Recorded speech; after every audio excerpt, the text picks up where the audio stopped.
Tonight, the attorney for former East Texas School Superintendent is speaking out about the charges made against him. Good evening. Thank you so much for joining us. The arrest affidavit states that the current and former superintendents of Winnsboro ISD failed to report two separate instances of sex crimes concerning employees of the district. Brian Wilcox, who resigned as superintendent in September, is charged with 2 counts of failure to report child abuse with intent to conceal. He resigned in September. Aaron Nation was promoted last week to the role of superintendent and faces charges of tampering with or fabricating physical evidence and failure to report child abuse with intent to conceal.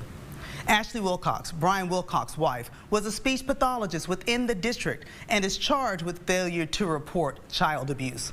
The affidavit details a timeline of events leading up to those arrests. Following the arrest of the 3 Winnsboro educators, the attorney for Brian David Wilcox, is speaking about the case. KLTV's Alex Weister spoke with the attorney, who says the evidence will prove he is not guilty.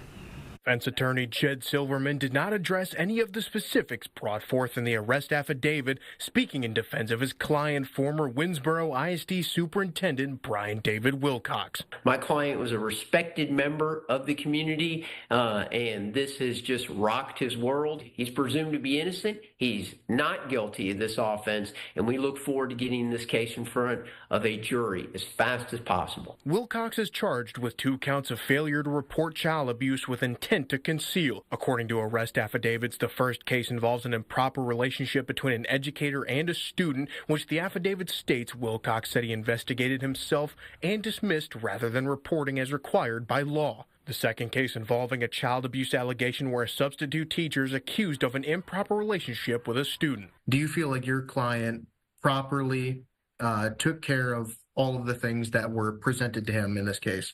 You know, my opinion on things is not relevant.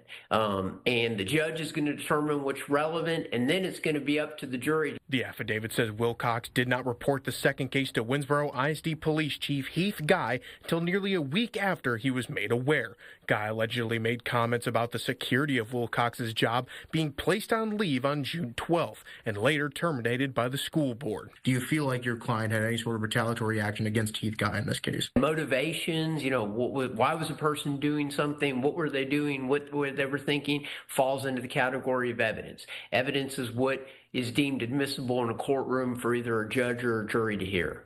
Wilcox bonded out of the Wood County Jail earlier today. Alex Weister, KLTV 7 News. Tonight, officials with the City of Winnsboro released this statement saying, while the city is not involved in the operation or governance of the school district, we firmly believe the safety of children must always be the highest priority. We support transparency, accountability, and the ongoing work of law enforcement and the judicial system as they seek to uncover the facts and ensure justice is served. Today, Winnsboro ISD announced a change in leadership. The principal of Winnsboro High School, Cody Holloway, is now the acting district superintendent. Interim girls athletic director Carrie Sanders will fill the role as high school principal.